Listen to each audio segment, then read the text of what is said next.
Chapter 33. Spring. Mistawi's black and sullen for a week or two, then flaming in. Sapphire and turquoise, lilac and rose again, laughing through the Oriole, caressing its amethyst islands, rippling under winds soft as silk. Frogs, little green wizards of swamp and pool, singing everywhere. In the long twilights and long into the nights, islands fairy-like in a green haze, the evanescent beauty of wild young trees in early leaf.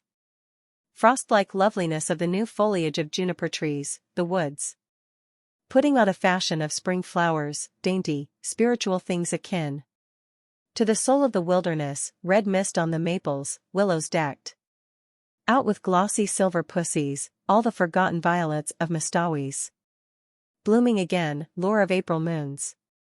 Degree, think how many thousands of springs have been here on Mistawi's, and all of them beautiful, plus or minus, said Valancy.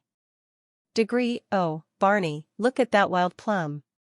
I must quote from John Foster. There's a passage in one of his books I'd reread it 100 times. He must have written it before a tree just like that.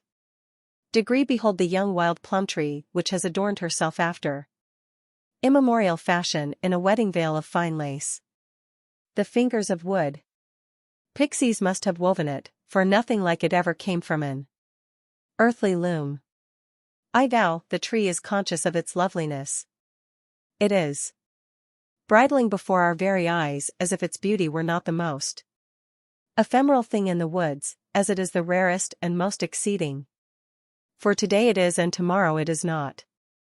Every south wind purring through the boughs will winnow away a shower of slender petals.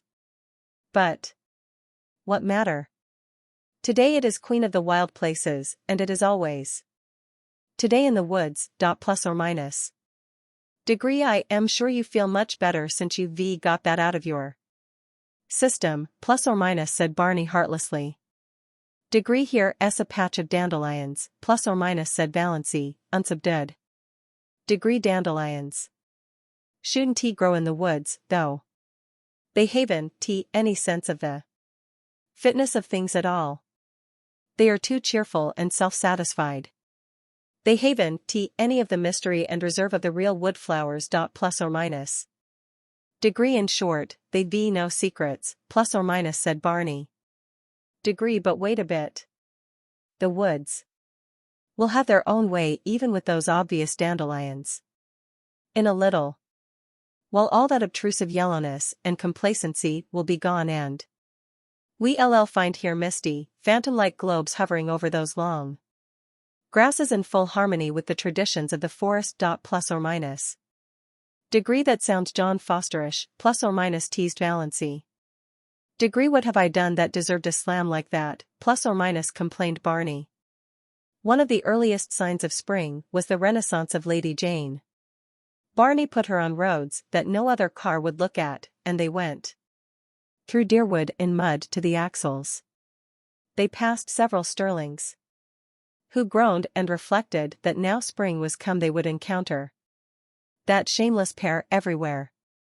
Valancy, prowling about Deerwood shops, met Uncle Benjamin on the street, but he did not realize until he had gone 2 blocks further on that the girl in the scarlet collared blanket coat, with cheeks reddened in the sharp April air and the fringe of black hair over laughing, slanted eyes, was Valancy. When he did realize it, Uncle Benjamin was indignant. What business had Valancy to look like a young girl? The way of the transgressor was hard. Had to be scriptural and proper.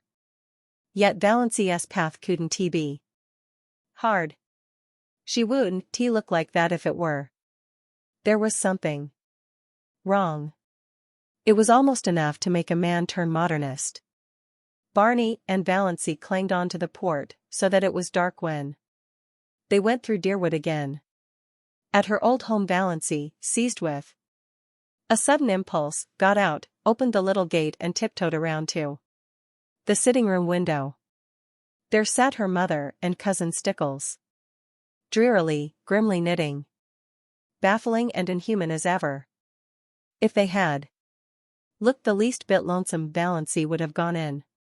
But they did not. Valancy would not disturb them for worlds.